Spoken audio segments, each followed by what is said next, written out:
Hello, everybody. Andre Khatchaturian, ASN Podcast, alongside Jason Takhtadjian, coming from Fresno, California. It is Monday, June 30th, the final day of June, Jason, the final day of the first half of 2025. Can you believe half of the year is over? This year has felt really long, so I can believe it. And honestly, it should have come a little bit longer. It felt like it's dragged a little bit. I'm not gonna lie. I think the days are fleeting. Every day is just passing by very quickly. I can't believe. I mean, it's making me sad because after June 21, the days technically start getting shorter and shorter. So it is the beginning of the summer, but it's also the beginning of like days getting shorter. So in about a month, we're gonna start noticing the days getting a little bit shorter, like noticeably. But Yes. it's still summer. We got to live in the moment. I'm excited about 4th of July weekend. But until we get there, let's talk about we haven't done this in a little bit, so we have a lot to catch up on. And the news of the week wasn't even involving an Armenian athlete directly. It was obviously UFC 317 took place, International Fight Week in Las Vegas. Ilia Topuria dominating Charles Oliveira with an incredible knockout win to take claim of the UFC lightweight championship. And then following the fight, Ilia Topuria called out Paddy Pimblett. I guess he did mention Tsarukyan indirectly, saying, "Oh, there's a guy whose back is broken and he didn't want to fight." But he really was targeting Pimblett mostly. And then Pimblett came into the octagon. They did a square off. They shoved each other. Craziness happened.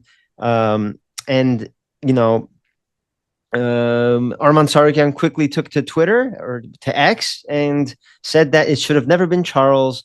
And he was unhappy about the fact that Pimblett was the one that was called out. Dana White spoke about it after the fight. He said, quote, "It's not about getting back into good graces with Arman. It's about the guy had an opportunity to fight for a title and didn't make weight. You couldn't F up anything worse than that. Now that he's not fighting for the title, he was here as a backup fighter and he made weight. It's definitely a step in the right direction." Arman was the backup fighter for Topuria versus Oliveira, made weight. So there's so many things happening on a Thursday, Friday, and Saturday involving Arman Tsarukyan, and he didn't even fight. So what did you think of the fight and with Topuria, and what do you think of what's going to happen next?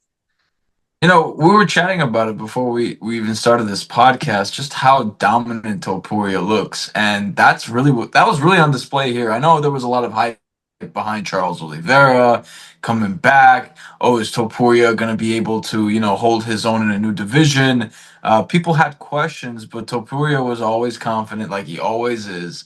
And, it felt like a surprise, but it also, like in hindsight, doesn't feel like a surprise because of all the knockouts and all the wins that he's had recently. And just adding Charles Oliveira, first round knockout, it was just sensational. And then obviously him standing in the ring with those two belts on his shoulders just makes him look like the next superstar for the UFC. He surpassed Islam Makhachev in Instagram followers this week.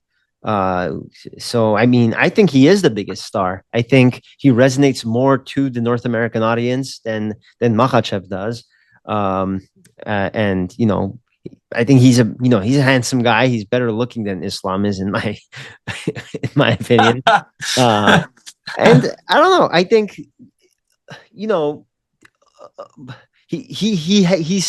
he's part Spanish. He grew up in Spain. He's more Western. Well, he has a massive following in Spain. I mean, they're talking about him My selling point at the is, Bernabeu. these Western European fighters are going to resonate more with North American fans than the guys from Dagestan, and that's just I don't think it's a good thing or a bad thing. It's just what it is. Historically, Conor McGregor was bigger than Khabib Nurmagomedov, and John Jones was bigger than name a European fighter, an Eastern European fighter. So Yeah. I think he, Fedor. yeah, exactly, yeah. So but he's obviously, I think, more popular in Islam, and that Instagram followers show that. But I think he's also the number one pound to pound guy, right? Pound for pound guy right now, based upon the way he beat three separate champions in his last three fights, knocking out Charles in the first round, knocking out Max Holloway. Max Holloway had never been knocked out before in a fight ever, and Topuria just knocked him out very easily. And of course, he knocked out Volkanovski too. Islam has beat Volkanovski twice, but Islam doesn't have two belts. Right. That's right. I mean, Topuria, yeah, whenever the new update comes, when it comes to the pound for pound rankings, yeah, it would be probably very in tune and in line with what's going on right now for Topuria to be number one pound for pound, which, Andre, correct me if I'm wrong, that would mean that then Islam would be second, Merab would be third. Correct. That would be correct. Yes. And so we're recording this on Monday, June 30. By the time we upload this, the rankings will probably be out. But yes, that's how it will be. But there's no point in debating it because again, by the time we upload this, the rankings are going to be out. But I personally believe that it should be Ilia. And what do you think? I can't argue with you. Right now, Ilia is just the best, right? And he keeps on proving it. Right now, yeah, Arman fighting Ilia would be great, right? We're talking about, pay-per-view sales. We're talking about, how many people would go depending on where the fight happens. But just honestly, I would be worried for Arman. I'd be worried for anybody at this point when it comes to Ilia Topuria because his striking is just bar none. Absolutely. Unstoppable right now. It's absolutely unstoppable. And you talk about who is he going to fight next? Will it be the number one contender, Arman Tsarukyan? Well, we don't know. We don't know that answer yet. Arman still looks like he's in the trash can in Dana White's book.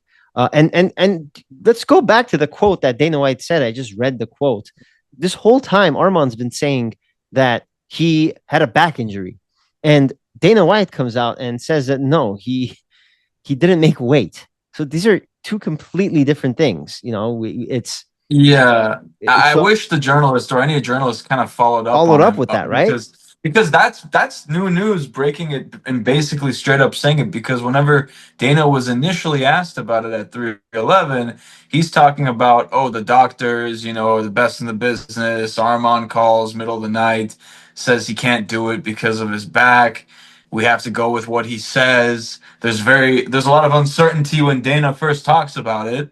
And then now he just kind of slips something that nobody maybe caught in the moment. Any of I don't want to say journalists, but more so media members that are over there. Nobody really followed up on that. But like you said, that seems to be breaking news. And Arman now, I mean, kind of is on the right track, but we'll see when it comes to who he fights next. Footage came out today of Dricus du Plessis basically leaking the co-main event of UFC 319.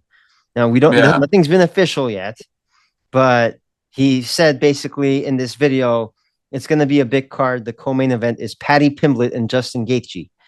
So if this is true, then Arman is left out again, and he is left in the shadows again, and he will probably again try to make weight as the backup for. That will be the third consecutive numbered card that he does that for, because we're expecting him to do it again next month in New Orleans for Poirier's retirement fight against Max Holloway for the BMF belt. And so if this is true, if what DDP is saying is true, that the co-main event of UFC 319 in Chicago is Gaethje and Pimblett, then Tsarukyan will be left out in the dust all summer long. Yeah, now it just becomes a question of, does he fight in 2025, right? And who does it end up being? Because the amount of pushback that Arman is getting right now, despite the mentions from a guy like Topuria prior to 317, yeah, it just really seems like he's just being pushed into the shadows. Right. And the UFC is just moving on without him. Paddy Pimblett, a guy who was beefing with Arman, should have been maybe that might be the next fight, because Topuria with the belt, Dana says no to that because he doesn't even understand why Pimblett got into the ring in the first place after the fight. But like either Gaethje or Pimblett, that seems to be the next fight for Arman because I don't assume he's going to get a title fight next. Dana said he's not going to. But yeah, like you said, what's next for Arman? Well, is he going to fight the rest of this year? Jason, I'm going to put on my tinfoil hat right now. Conspiracy theories are all the craze in politics and sports these days. Yes. And I'm sure the comment section will be beautiful for this when everyone hears this. But Arman Tsarukyan was scheduled to fight in January for the UFC lightweight title. He backs away, whether he misses weight or injured his back, doesn't matter. He didn't fight. Right after that, you ask, right around that time, you asked Dana White, do you think the UFC will come to Armenia one day? And he said, yes, of course. Shortly after that, Arman's already, on bad terms with Dana White. UFC strikes a deal with Azerbaijan, and UFC hosts its first event in Baku. I'm wondering now, it's been 6 months. Dana White has been pretty forgiving with other fighters who've done worse things in the past. Why is he still in the doghouse? My conspiracy is maybe Dana White and Azerbaijan, when they made their deal, maybe Azerbaijan people said, hey, keep Arman Tsarukyan away from the octagon for as long as you can. It's going to be part of this deal. I know the comment section will be juicy in this, but it's just a conspiracy theory. I have no evidence of that this is happening, but I've also seen Dana White been much more forgiving to other fighters like Conor McGregor, who once threw a dolly at a bus and glass shattered and injured other fighters. This guy misses weight or injures his back and he's in the doghouse for it's as if he like committed this heinous crime. Like, give it a rest. Didn't John Jones like fail drug tests? John Jones has failed numerous drug tests. Yeah, like there's other fighters who've been injured prior to fights. Khabib is one of them. I mean, shoot, you're right. Look, I understand the conspiracy. I understand where it is. I also understand the role that I play in this conspiracy, and obviously, I'm sorry about that. But at the same time, shoot, it really comes down to Edmen Shabazian. I think is the only Armenian fighter that's fought ever since, right? Yeah, that's about it. Yeah, that's about it. But I mean, that was no Isaac Bulgarian. Yeah. I mean, no Caitlin opportunities for the guys like David Magoyan yet, even though he's still been undefeated and he's connected with Arman Tsarukyan. Hey, there was the other Armenian kid from Washington, Albert Tadavosian. Albert Tadavosian mysteriously didn't fight that week. He was supposed to fight that week. What's going on here? I mean, again, those are lower name guys, but hey, maybe Azerbaijan had something to do with this. For an X amount of period, Arman Tsarukyan can't fight. We're not going to have Arman Tsarukyan lead the card because say Arman Tsarukyan was fighting at UFC 317. What was the week before UFC 317? It was UFC in Baku. You're telling me that Azerbaijan would have wanted every single promo for UFC 317 to feature an Armenian man? You know what I mean? Right. Every commercial break during UFC Baku would have been, check out UFC 317 next week where Arman Tsarukyan goes for the UFC lightweight belt. I don't think Azerbaijan officials would have wanted that. I know it's crazy, but it's really not that crazy. I was going to say, your tinfoil hat is definitely on and snug. But, at the same time, I can understand how a lot of people can kind of buy that and be on the behind of that because it does fall in line with some, credence, I would say, because yeah, we're dealing with a government in Azerbaijan that literally hates Armenians. I mean, what other way can we say it? We're not a political podcast for crying out loud or anything like that, but we can, there's no other way to beat around the bush there. And yeah, I mean, I get it. People can make the argument, oh, he's from Georgia, he's more Russian, he's fought in Russia like twice already. His name is Armenian. But his name is Armenian, and he's arguably the hottest thing in the UFC. And the truth is, I hate to say it, but his last fight was a win against Charles Oliveira that was supposed to make him the #1 contender. And yeah, he got injured, but he should have a path to get to that opportunity again. I think this is unfair, and to be quite honest, forget about the just being the Armenian card. Like, kind of going back to what you were saying, if Arman was American, I think this would have been a completely different situation. He would have been treated differently. I agree with you. Again, there is no reason for me to think otherwise, and it all coincides with UFC Baku. It's call me crazy, flood the comment section, tell me I'm a whack job. Go ahead. I have no source for this, but it all just makes sense. I know that Azerbaijan officials, organizers would not want the UFC in any promo to mention an Armenian guy's name during that broadcast in Baku. They have a strong lobby in the U.S. government. Who says they don't have a strong lobby in because it's really sports? not that big of a deal either. It's like, okay, it's listen, not. UFC is going to be in Baku. Just hold off on this Tsarukyan kid until after the event is over because we don't want him in any of the promos. And then Dana said, okay, $20 million or however many $1 million deal. I'll keep punishing Arman until the time is right. Anyway, I guess we'll find out. If usually Dana White says Tuesday's the day we make fights, right? So if Arman Tsarukyan's magically in one of these cards, then at this point my hands are like up as far as understanding or even considering what's next for Arman in the UFC. Like, who's he gonna fight next? Because I don't know. I don't know what to expect at this point. Look, even if this conspiracy theory, you can think whatever about what you want. Like, say it's not even true. It's definitely weird that Dana has punished him for as long as he has, as if, again, he committed this heinous crime. Yeah. Anyway, moving forward, sticking with International Fight Week, it's UFC BJJ 1 took place on Wednesday before UFC 317, as UFC sticks its feet deep into the world of Brazilian Jiu-Jitsu and another Brazilian Jiu-Jitsu promotion, investing lots of money in there. And there's an Armenian on the card, Keith Krikorian, incredible performance, a lot of hype around this kid in the Jiu-Jitsu scene. I actually interviewed him following his victory at UFC BJJ 1. You can catch that interview on our YouTube channel.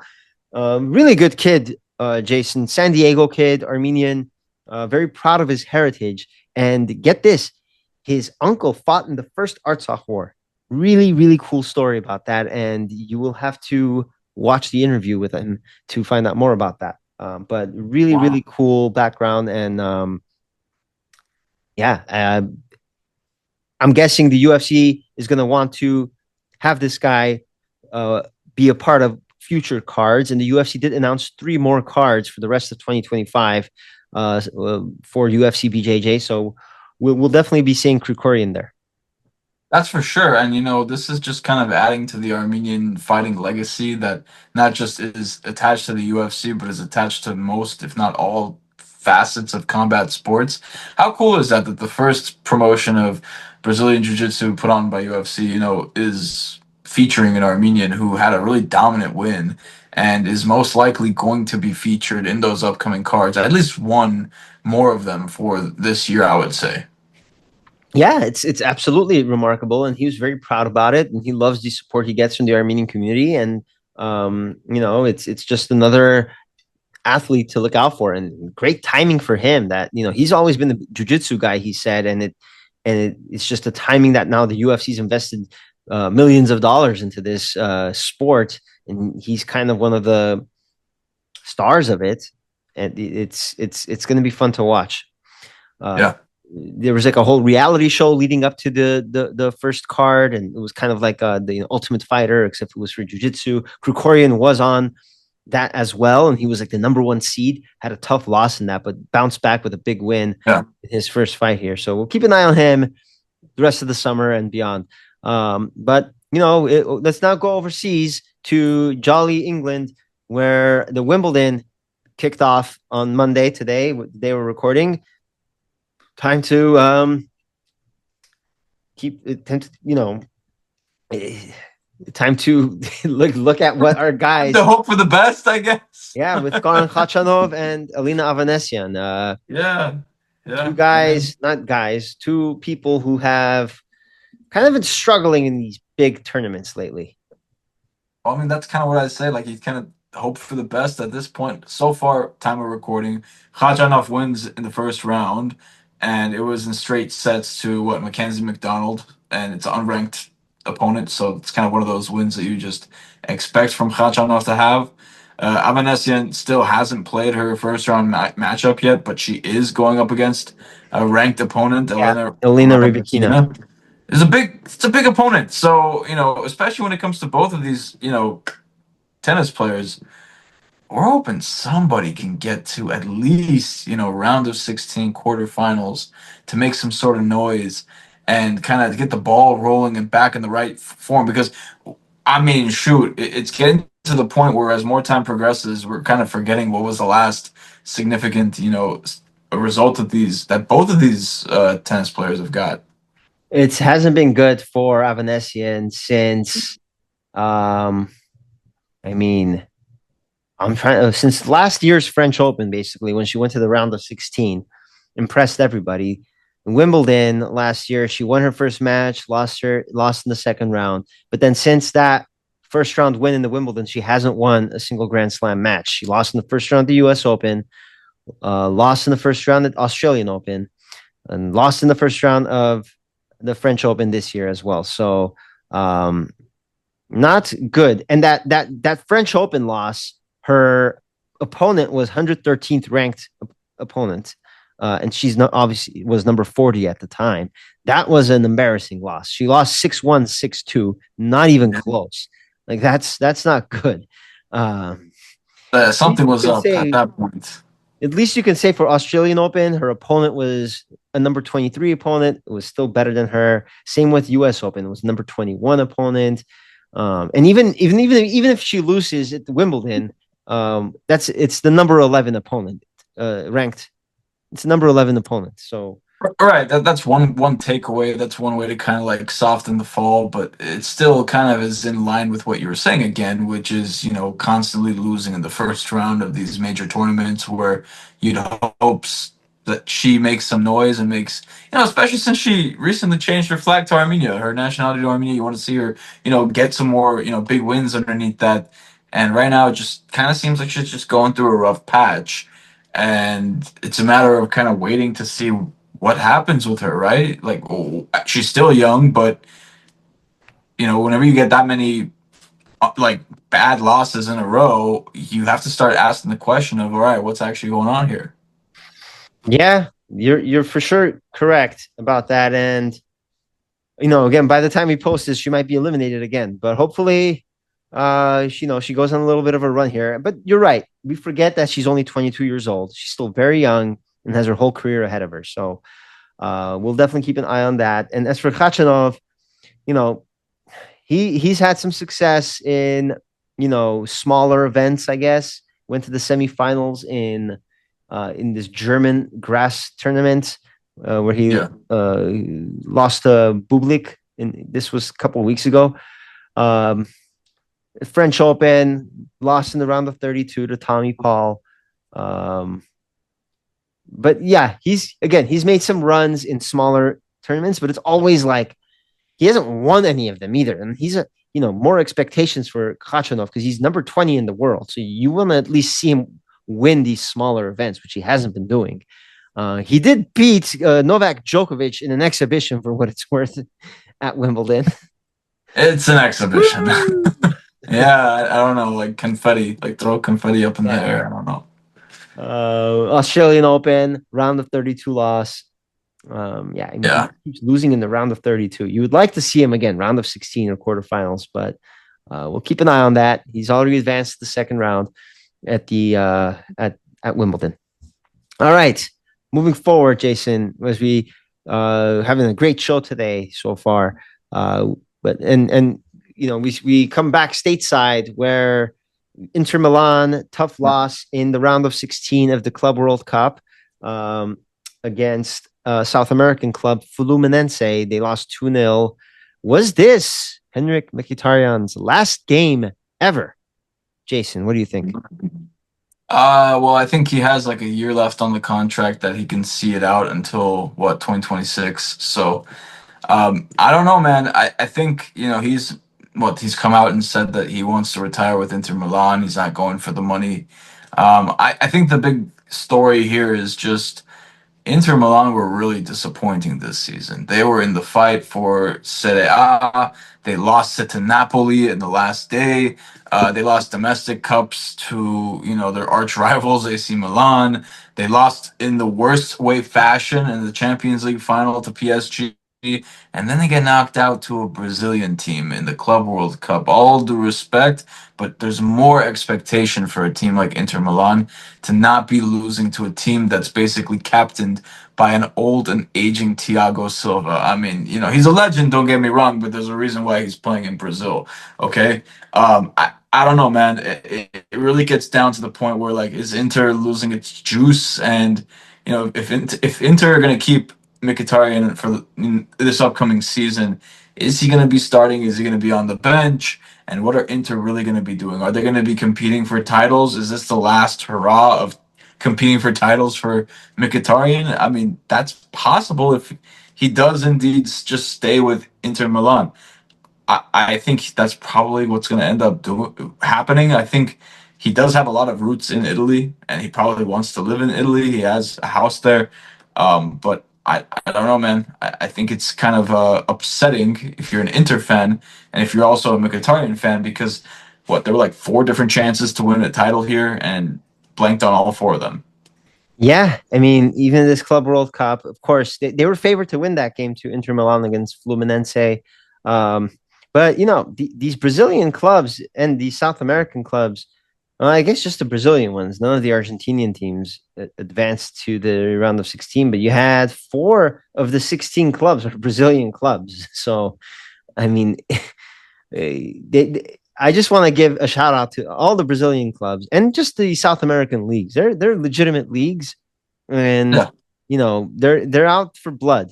They are sick of being disrespected, and I think they've shown that they're right up there with the European leagues. They don't have the money that these European clubs do, but they sure as hell know how to play, and they sure as hell are thriving in this tournament right now. Maybe they care more than the European clubs. I don't know, but these are big games, and they're playing well. Yeah, to be fair, we have seen an influx of like these older legends like Thiago Silva's and Alexandros of the world moving to Brazil and kind of joining, forces with these guys, and even guys like Felipe Luis being a coach for one of these Brazilian teams. I'm blanking if it was Flamengo or not, but yeah, it's great to see more growth in the Brazilian league because it has financially gone through a lot of rough patches. It still is. The Club World Cup is a great representation of that. It always historically has been, but this year specifically, it's been on full display. I think that's also credit to the new format, being 32 teams. And I think it's great. I know Jurgen Klopp, the ex-Liverpool manager, came out saying that the Club World Cup is the worst idea in football history because he's making the argument that players play too many games. I don't know. I think there's a lot worse ideas out there in the world of soccer and football and sports in general. But I like this. I like this. Not if you're an Inter fan, but overall, if you're a soccer and a neutral fan, you love seeing them, win and go through to what is it, the semifinals now? Quarterfinals. The quarterfinals. Quarterfinals. Yeah. Fluminense advances, and they'll probably be playing Man City. You're going to have 2 matchups between EPL teams and Brazilian teams in the quarterfinals, with Palmeiras playing Chelsea and Fluminense playing Manchester City. As we record this, Man City is leading 1-0 against Al Hilal. I'm assuming they will be advancing. Other matchup, PSG versus Bayern Munich. That's going to be a solid European clash. And then probably going to get a European clash in the other quarterfinal with the winner of Real Madrid and Juventus and the winner of Borussia Dortmund and Monterrey. I think Dortmund will beat Monterrey. But yeah, you would assume so at that point. So it'd be guaranteed European quarterfinal. So that would mean 6 European teams and 2 Brazilian teams, if those are the results. So Yeah, yeah. Inter eliminated. Henrikh goes home. He can get some rest. That's the other thing. I think Inter Milan they played deep into the Champions League. They went into the final, and then quickly 2 weeks after that, boom, Club World Cup on the opposite side of the world. I think that they were just gassed at this point. I mean, I think fatigue really did set in. What do you think? I mean, yeah, that's up to the coaching staff to manage. I mean, I could say that, Nobody that's else had to go through that. I guess no, nobody else has to go through that other than the champions, right? The PSG champions, the PSG people who has to end go up through that. Yeah, exactly. PSG had to go through that. They ended up going through that for their League Cup, for the domestic cups, and then for the Champions League. But It's they just what got lucky separates the and good from the they great. faced an MLS team in their round of Well, 16. yeah, no, I mean, any team that was going to face Inter Miami at that point was going to win. I mean, Inter Miami were Swiss cheese at that point. There's even reports that Lionel Messi is looking to leave Inter Miami before the World Cup starts. But yeah, that's neither here nor there at this point. I just think, yeah, I don't know. I think I've said what I've said about the Club World Cup and just about what we've seen so far. Finally, let's wrap up with Edward Spertsyan rumors. We've heard things between all over Europe. Basically, you probably have a better understanding of everything that's going on with this than I do. So, what's going on, and what do you think is going to happen? Dude, I think we're just, going through it once again when it comes to these rumors, because the most recent rumors have had him linked to Scottish team Celtic and Premier League team Manchester United.